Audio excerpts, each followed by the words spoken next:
Bismillah. Assalamualaikum warahmatullahi wabarakatuh.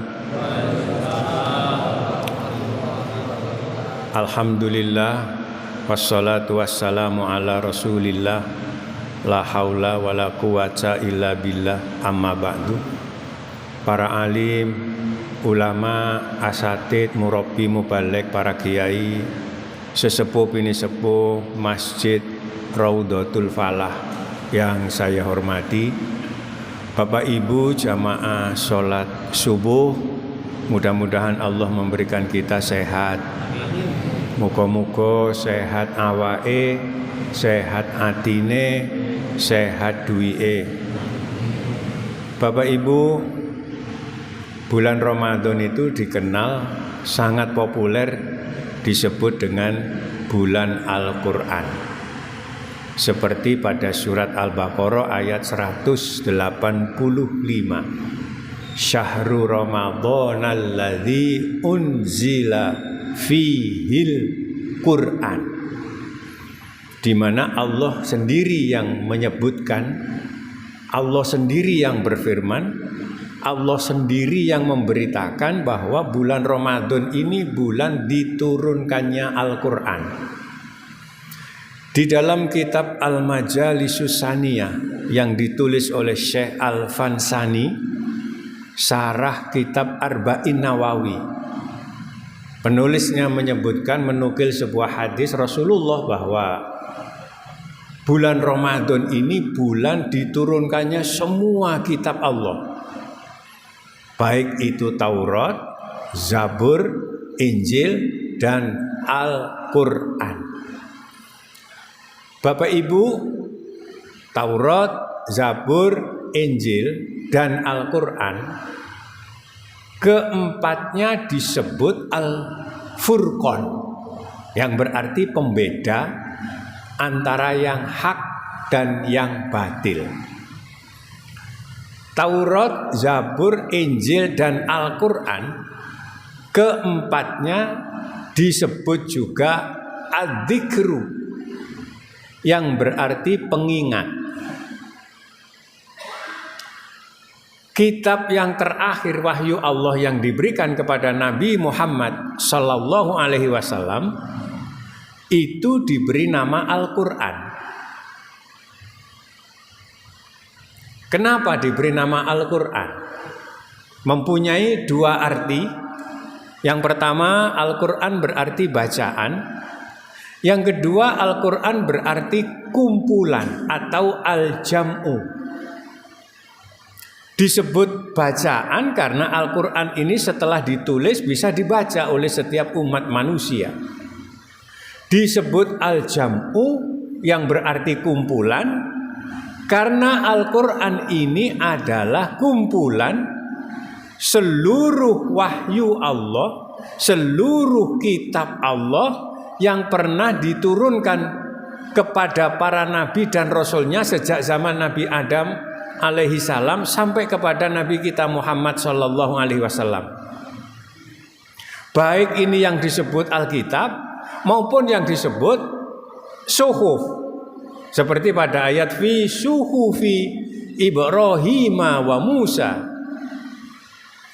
Bapak Ibu, karena wahyu Allah yang pernah diturunkan kepada seluruh umat, seluruh rasul dan nabinya, ini menjadi tuntunan keabadian sampai hari kiamat, maka oleh Allah diabadikan, oleh Allah dijaga.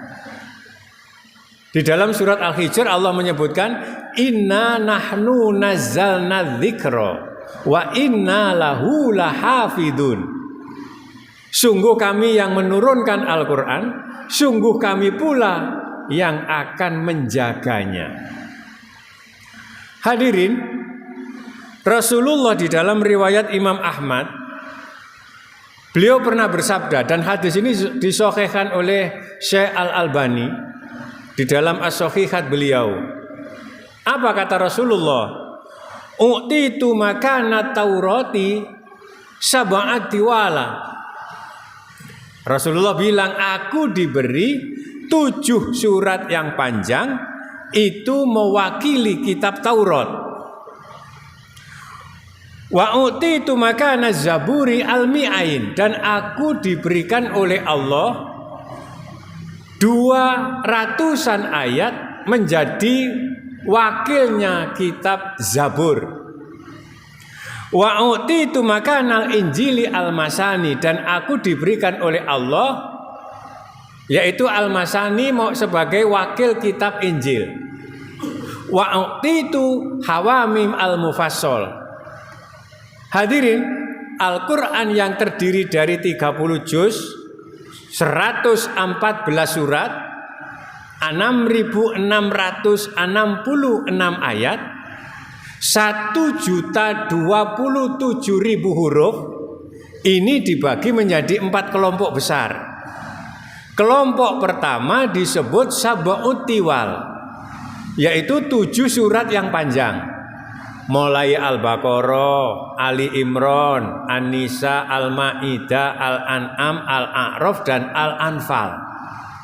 7 surat yang panjang ini mewakili kitab Taurat yang pernah diturunkan Allah kepada Nabi Musa alaihi salam. Dadi nek panjenengan iki kepingin ero isine kitab Taurat pada zaman Nabi Musa, baik itu yang berupa suhuf maupun berupa Taurat, baik yang ia terima di Bukit Sinai atau yang di luar Bukit Sinai, itu kita bisa membaca di 7 surat yang panjang itu. Kalau kemudian kelompok kedua, Al-Quran ini yang kelompok kedua disebut mi'ain. Mi'ain, dari kata mi'ah maknanya 100, mi'ain maknanya 200-an. Yaitu surat-surat yang jumlah ayatnya itu kisaran 200, Pak. Jarene Kanjeng Nabi, surat-surat sing ayatnya cuma sekitar 200-an ini mewakili kitab Zabur yang pernah diturunkan Allah kepada Nabi Daud alaihi salam. Orang Kristen menyebutnya Mazmur. Bahasa Arabnya Zabur. Zabur itu Pak isinya syair-syair. Makanya Nabi Daud diberi mukjizat oleh Allah apa? Bentuk mukjizatnya Nabi Daud, Pak. Kanjeng Nabi Daud niku dikai mukjizat suarane niku enak merdu. Setiap kali Nabi Daud itu melantunkan syair-syair kitab Zabur ini, Pak, sing jenenge pepohonan ini menunduk. Hewan-hewan itu sama datang, Pak. Saking enaknya suaranya Nabi Daud alaihi salam. Kemudian yang ketiga yaitu kelompok yang disebut Tawasin. Surat-surat yang diawali dengan huruf Tosin dan Tosim Mim.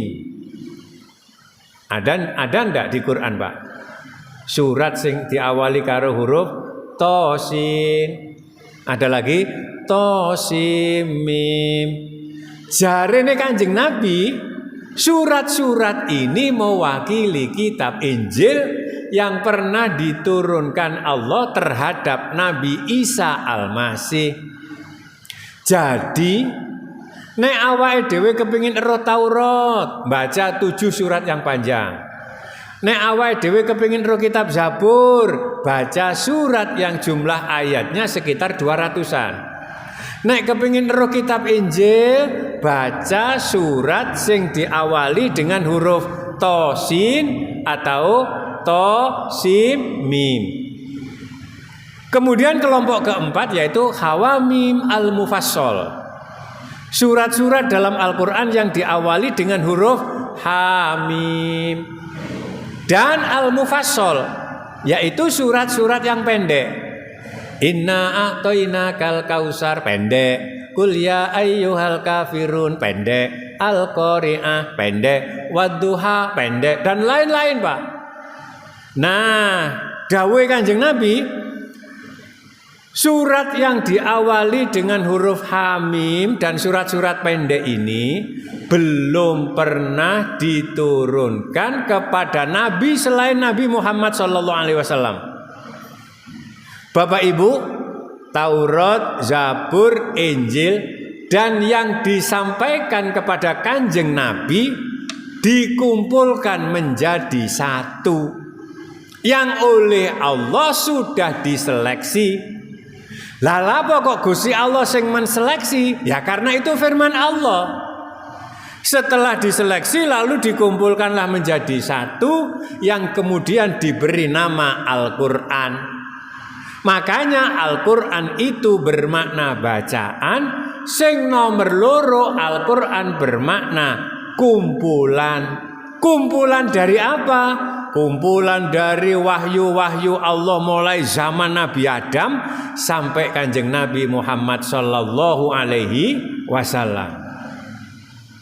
Bapak Ibu, Allah kan berjanji karena wahyu ini merupakan ajaran keabadian sampai besok dino kiamat, maka kemudian oleh Allah wahyu-wahyu ini dijogo oleh Allah.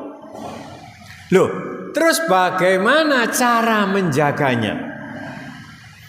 Allah di dalam sabdanya di Al-Quran, Inna nahnu nazzalna dzikra wa inna lahu lahafidun. Inna nahnu, sungguh kami. Allah kok menyebut dirinya kami, wong Gusti Allah iku mek siji. Allah itu disebut ahad dan wahid, Pak. Allah disebut ahad, qul huwallahu ahad, itu ketika Allah belum mencipta apapun. Maka Allah disebut ahad tanpa ada yang lain. Begitu Allah menciptakan makhluk, maka sejak itulah Allah disebut wahid. Oleh karena itu, baik ahad dan wahid ini keduanya masuk dalam Asmaul Husna. Disebut ahad Allah karena belum mencipta, disebut wahid karena Allah sudah mencipta. Sehingga yang wahid sing nomor siji Allah, sing nomor loro adalah ciptaan. Ketika Allah menyebut dirinya dengan sebutan kita atau kami dalam bahasa Qur'annya inna nahnu, itu berarti Allah melibatkan makhluknya. Sing nomor loro menunjukkan litakabur, kesombongan Allah. Loh, berarti Gusti Allah itu sombong, Pak? Nggih. Apa kok sombong? Karena yang punya hak, karena sing pantes duwe sifat sombong hanya Allah. Yang kedua, Allah menyebut dirinya dengan kita, iku melibatkan makhluk. Oleh karena itu ketika Allah bicara tentang penjagaan wahyu, baik Taurat, Zabur, Injil, dan Al-Quran, Allah menggunakan kata kami, dan itu ada 3 cara Allah cara menjaganya. Nomor 1, Allah menjaga Al-Quran ditaruh di Lauhil Mahfud. Nah, fi suhufim mukarramah marfu'atin mutahharah. Jadi Al-Quran ini dijogo oleh Allah, sing nomor 1 disimpan di Lauhil Mahfud sampai hari ini. Iya. Makanya kalau kita bicara Lailatul Qadar, itu adalah penurunan Al-Quran dari Lauhil Mahfud kepada langit dunia. Sing nomor loro, Allah menjaga wahyunya ini ditulis oleh manusia. Makanya tadi saya bilang, oh nek ngono Gusti Allah di dalam menjaga Al-Quran itu melibatkan manusia. Iya. Makanya Al-Quran kemudian ditulis, dibukukan. Bapak Ibu saya tanya, Quran itu ditulis loh ya, ditulis itu sejak kapan? Quran ditulis niku lho mulai kapan? Bapak Ibu, Quran ini ditulis niku sejak Kanjeng Nabi nrimo wahyu. Sinten sing nulis? Sahabat. Apa kok Kanjeng Nabi gak gelem nulis dhewe? Mergo Kanjeng Nabi niku buta tulis, buta huruf. Begitu Kanjeng Nabi nerima wahyu, menyuruhlah sahabat untuk ditulis. Nah, kemudian pada zaman Khalifah Utsman baru dibukukan menjadi satu. Nah, dengan cara inilah Allah menjaga Al-Quran dalam bentuk tulisan, maka kemudian disebut Mushaf Al-Quran. Jadi kalau kita membaca Quran sing ana tulisannya Pak, niku jenenge dudu Al-Quran, jenenge Mushaf Al-Quran. Mushaf itu maknanya bendelan. Nek tulisan jenenge suhuf, nek wis dibendel, dibukukan, dijilid, niku jenenge mushaf. Karena mushaf ini selesai pada zaman Utsman bin Affan, maka kemudian disebut Al-Quran ini dengan sebutan Mushaf Utsmani. Ini cara kedua. Sehingga kalau ada orang Pak, di Amerika itu ada seorang, di Jerman juga ada, karena benci dengan Islam, Quran itu diinjek-injek, dibakar. Saya bilang begini, loh, sing diinjek-injek, sing dibakar itu mek situ. Andaikan itu benar-benar dibakar, masih jutaan mushaf Pak di dunia. Sing nomor 3, Al-Quran itu dijaga oleh Allah di dalam jantung hati umat Islam. Makanya Bapak Ibu, ribuan mungkin jutaan umat manusia di seluruh dunia yang hafal Al-Quran 30 juz Pak. Bukan hanya hafal juz 30, hafal 30 juz. Subhanallah. Mboten enten Pak tenggene donya niki wong nun sewu tidak menghina agama lain. Mboten enten tenggene donya wong Kristen apal Alkitab, apal Bible, mboten enten. Mboten enten ten donya niki wong Hindu Buddha hafal kitab Bhagavad Gita, mboten enten. Tapi Al-Qur'an Pak, arek kelas 3 SD, kelas 4 SD, bahkan ada yang usia 3 tahun hafal Al-Quran 30 juz. Ini cara Allah di dalam menjaga otentitas dan keoriginalan Al-Quran. Oleh karena itu, nek ana wong memalsukan Quran, hurufnya itu baca I, dibaca A, dalam hitungan detik sudah ketahuan. Hebat napa mboten? Hadirin, karena begitu hebatnya Al-Quran, maka siapapun dan apapun yang berinteraksi dengan Al-Quran pasti mempunyai keistimewaan. Sing nomor 1, ketika Al-Quran ini berinteraksi dengan waktu turunnya Al-Quran, disebut Lailatul Qadar. Ketika Al-Quran itu berinteraksi kemudian diberikan kepada Kanjeng Nabi Muhammad Sallallahu Alaihi Wasallam, Kanjeng Nabi adalah makhluk Allah paling mulia donya sampai teko langit. Ketika Al-Quran ini berinteraksi dengan umatnya Kanjeng Nabi, maka Al-Quran ngendika kuntum khaira umat. Jadi umatnya Kanjeng Nabi awake dhewe niki Pak Bu, umat Rasul terbaik mulai zaman Nabi Nuh, karena Rasul pertama itu Nabi Nuh. Oleh karena itu kita ini makhluk terbaik. Kenapa terbaiknya? Salah satunya karena kita bersentuhan, berinteraksi dengan Al-Quran. Sing nomor 4, ketika Al-Quran itu diberikan dan berinteraksi dalam jiwa kita masing-masing, maka Rasulullah mengatakan, khairukum man ta'allamal Quran. Kalian panjenengan adalah orang yang terbaik. Ini Pak. Jadi Al-Quran itu ada 4 keadaan yang bersentuhan, berinteraksi dengan Al-Quran mempunyai keistimewaan. Waktunya menjadi Lailatul Qadar, diberikan kepada Kanjeng Nabi. Kanjeng Nabi adalah makhluk Allah terbaik dunia sampai langit. Diberikan kepada umatnya Kanjeng Nabi, umatnya menjadi umat terbaik. Ketika diberikan kepada jantung hati kita, mungkin ono sing hafal 1 surat, mungkin ada yang hafal 2 surat, mungkin ada yang hafal 1 juz, bahkan 30 juz. Maka Rasulullah menjamin khairukum man ta'allamal Quran. Orang yang berinteraksi, gelem belajar, gelem ngaji Quran, itulah manusia terbaik.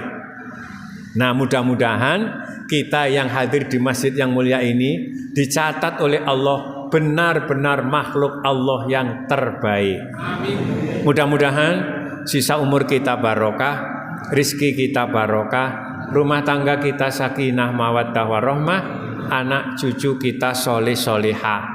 Kalau yang hadir ini ada yang sakit, keluarganya sakit, mudah-mudahan segera sembuh. Ada yang punya cita-cita mulia, Allah segera mengabulkan. Ada yang dilanda problem hidup yang sulit, Allah segera memberi jalan keluar. Mungkin masih ada di antara kita ini yang belum punya anak, cucu, menantu, Allah segera memberikannya yang baik. Ada di antara kita, keluarga kita yang belum ketemu jodohnya, Allah segera memberi jodoh yang baik, jodoh yang bisa menghantarkannya ke jenjang pintu surga. Anak cucu kita yang masih sekolah, kuliah, hidup di pondok pesantren, semoga ilmunya manfaat. Kita semua yang sudah haji tetap mabrur dan bisa kembali. Yang belum haji segera diberi kemampuan Allah untuk bisa ziarah Mekah Madinah di usia yang masih sehat. Allah mencatat kita calon-calon penghuni surga meninggal dalam keadaan husnul khotimah. Semoga Ramadan tahun ini kita semua bisa meraih, merengkuh, menggapai dan mendapat Lailatul Qadar. Semoga pula kita semua yang hadir ini mendapatkan dan memperoleh ampunan dan maghfirah dari Allah Subhanahu wa taala. Semoga pula siapapun yang ikut terlibat meramaikan masjid ini dijadikan oleh Allah kelak menjadi penghuni surga. Rabbana hablana min azwajina wa dzurriyyatina qurrata a'yun waj'alna lil muttaqina imama. Allahumma ja'al awsa'a rizqika alaina inda kibari sinnina wa qita'i umurina. Rabbana ya muqallibal qulub sabbit qulubana ala dinika wahtim lana bi husnil khotimah. Rabbana atina fid dunya hasanah wa fil akhirati hasanah wa qina adzabannar. Wa sallallahu ala sayyidina Muhammadin walhamdulillahi rabbil alamin. Mbok bilih wonten kasaripun rembag kula nyuwun agunging pangarsami. Ihdinas siratal mustaqim. Wassalamualaikum warahmatullahi wabarakatuh. Waalaikumsalam.